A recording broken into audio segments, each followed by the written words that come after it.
jadi diganti oleh ex-ajudan Jokowi. Kita dengar kemarin mau dimutasi, ternyata direvisi, dibatalkan. Dan lagi-lagi perspektif publik melihat bahwa inilah langkah Prabowo yang sesungguhnya. Dia tidak mau diatur-atur oleh kepentingan Joko Widodo. Kan berkembangnya begitu, karena kita tahu Panglima juga ini diangkatnya oleh Jokowi. Jadi aroma Joko Widodonya masih kental. Dengan begini kita lihat bahwa Prabowo sudah semakin jelas menunjukkan jati dirinya. Nah, begitu. Dan tak kalah penting tentu bagaimana kronologis pemakzulan Gibran yang dianggap semakin serius ini. Coba kita lihat cuplikannya dari Bocor Alus Tempo. Nah, Pram, kemarin kan lu sempat berkomunikasi dengan Sutioso. Apa yang lu peroleh dari Sutioso? Gue tanya sama Sutioso nih, ya dia kan ex kabin ya, pada masanya Jokowi. Dan dia, gue tanya nih, Pak ini kira-kira akan berlanjut terus nggak nih? Dan akan seberapa kuat? Kalau klaimnya dia, itu ya kami akan berlanjut terus. Dan kami ini kan bukan jenderal abal-abal. Jadi kami punya kaki juga dan pasti ini akan terus meluas. Pengennya sih seperti itu ya, dari para purnawirawan ini. Ya persis, Pak Tri Sutrisno juga sama. Dia akan lanjut terus, katanya gas terus. Kira-kira kayak gitu. Oke, gas gitu. Oke, gas.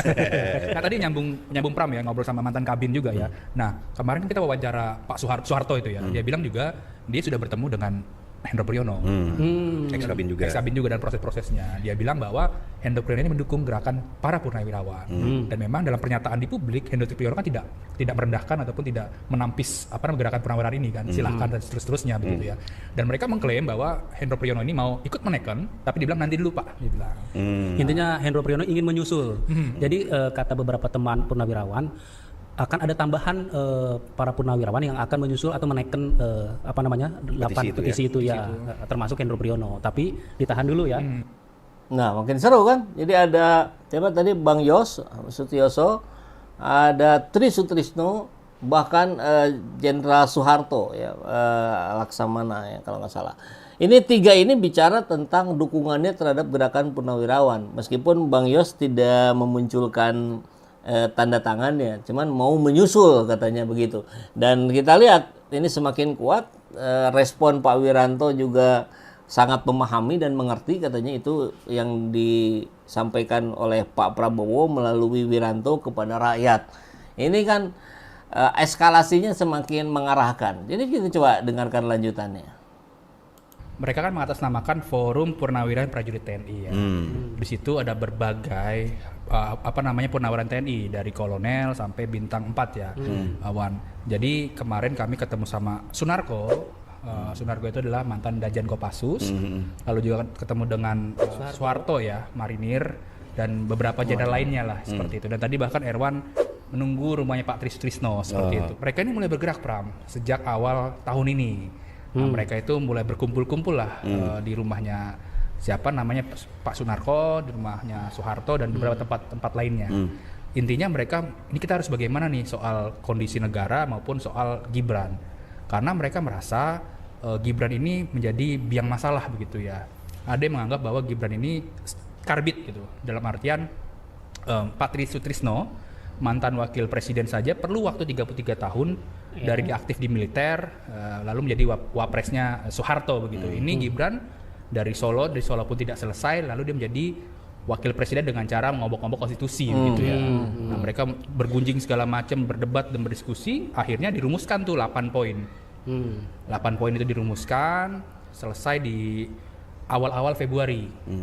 Selesai, setelah itu mereka datang ke rumahnya Pak Tri Sutrisno. Mereka menyampaikan, Pak, bahwa kami ini ingin menyatakan sikap bahwa kondisi negara sekarang seperti ini. Ada 8 poin ya. Yang pertama mengembalikan undang-undang dasar asli, lalu diantaranya soal ORI di bawah Kemendagri, lalu juga mengusir tenaga kerja asing, dan terakhir adalah meminta pemakzulan Gibran. Begitu. Ya, tapi kenapa baru sekarang ya? Sebetulnya gini, Pram. 8 poin itu ya sudah diresahkan oleh mereka itu sejak akhir 2024 ya, kalau tidak salah itu. Cuma memang belum terlembaga dan belum terdiskusikan dengan baik gitu. Nah, baru kemudian dituangkan dalam 8 poin, sebetulnya ada 9 poin satu lagi. Nah, itu apa tuh satu lagi? Apa? Silakan. Kok takut sih? Apa, Wan? Coba, Wan. Ada 9 poin kemudian dicoret. Ya, apa itu yang 9 poinnya itu satunya itu adalah adili Jokowi.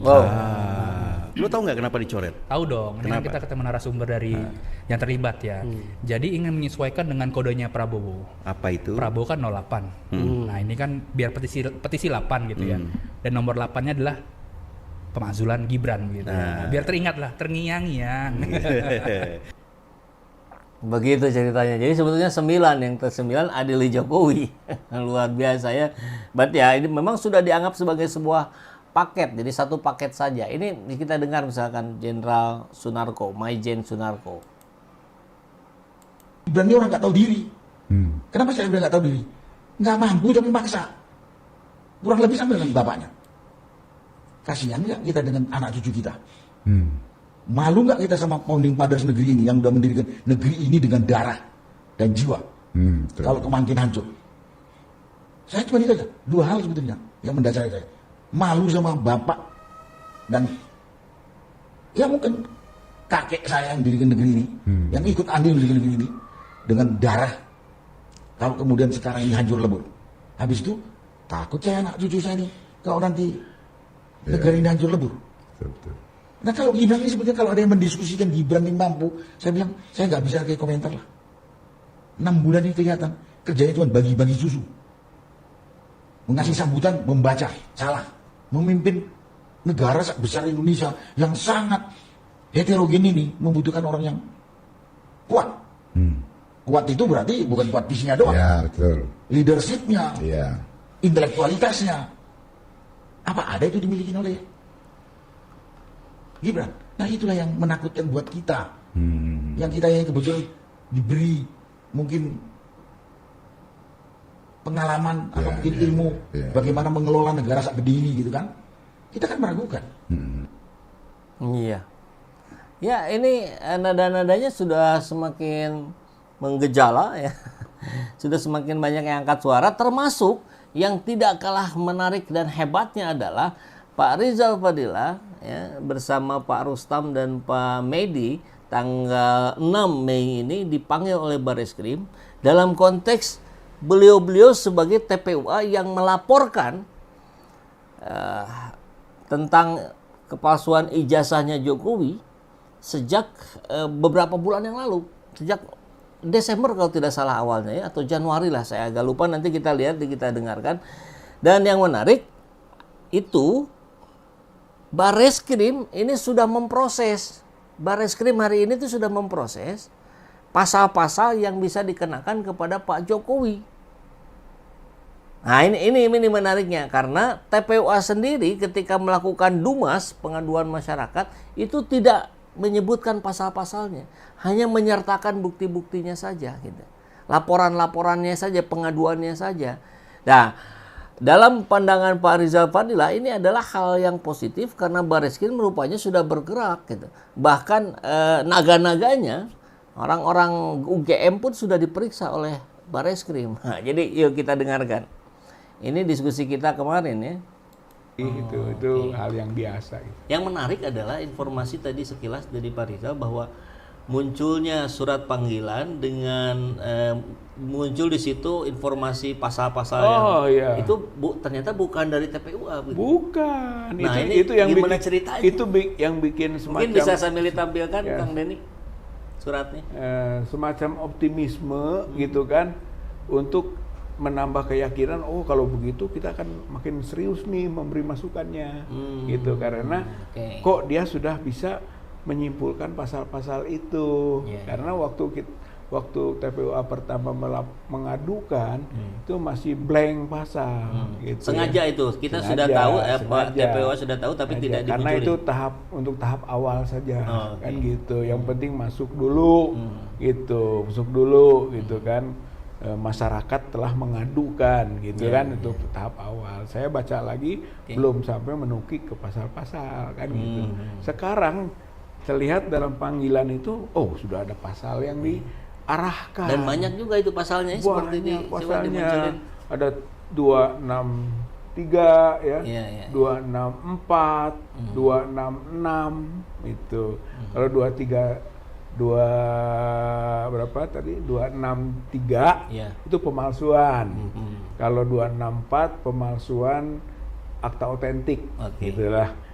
Kalau ini 6 tahun, ini 8 tahun, 264. Sekali lagi 266. Kalau 266 itu menyuruh memasukkan keterangan palsu pada akta otentik dan menggunakannya, gitulah.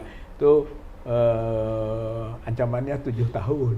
Yang cukup mengagetkan muncul juga 68 masuk lagi ini sama sekali di luar dugaan, gitu kan. Undang-undang Sisdiknas, gitu, Undang-Undang 20 tahun 2003 pasal 68 masuk tuh. Itu soal pemberian ijazah, pemberian gelar, gitu kan, akademik ya, gitu, gelar akademik, gelar vokasi, profesi, itu yang tidak memenuhi syarat. Berarti ini arahnya ke UGM dong? Bisa UGM, gitu. Atau di situ orang-orang yang membantu.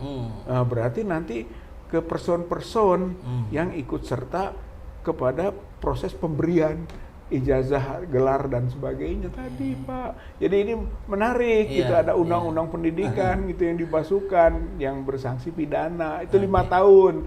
Jadi ini kalau diurut 5 tahun, 6 tahun, 7 tahun, 8 tahun. Itu 5, 6, 7, 8 itu di atas 5. Kalau di atas 5 bisa ditahan. Itu. Jadi seseorang yang ancamannya di atas 5 atau 5 ke atas, gitu kan, itu bisa ditahan. Ya, bisa ditahan katanya ya, ke arahnya ke Pak Jokowi ini bisa ditahan kalau pasalnya di atas 5 tahun. Ya, kita lihat perkembangannya nanti Selasa. Pak Rizal dipanggil oleh Barreskrim sebagai saksi pelapor dari TPUA, Wakil Ketua TPUA bersama Pak Medi juga, Wakil Ketua bersama Pak Rustam Effendi ya. Nah, yang tak kalah hebat dalam media sosial, rame juga berkembang.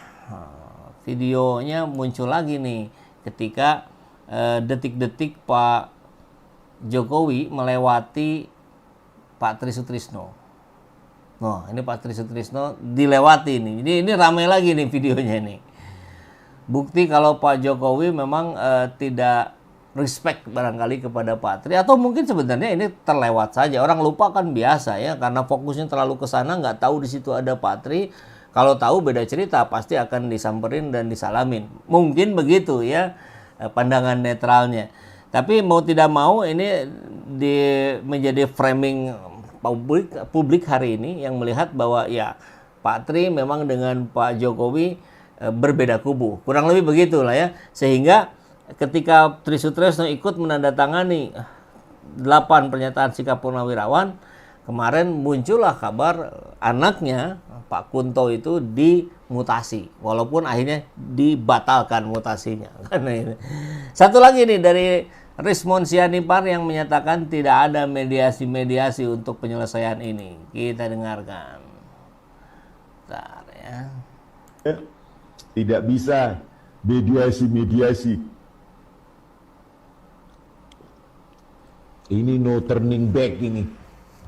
Ya, inilah hebatnya Presiden 2 periode, ya, mengaku lulusan UGM, tetapi menunjukkan ijazahnya pun kepada wartawan, tidak boleh difoto. Dan sekarang hari ini mengaku katanya sudah membawa ijazahnya itu mulai dari SD sampai kuliah. Ijazahnya ditunjukkan kepada polisi. Katanya Yakub Hasibuan, itu apa itu? Pencemaran nama baik. Pencemaran nama baik. Memangnya namanya baik, masih baik. Ya, itulah Rismon Sianipar dengan gaya bicaranya yang blak-blakan. Kita lihat saja, kita tunggu, mungkin akan ada perkembangan dalam 2-3 hari ke depan. Assalamualaikum warahmatullahi wabarakatuh.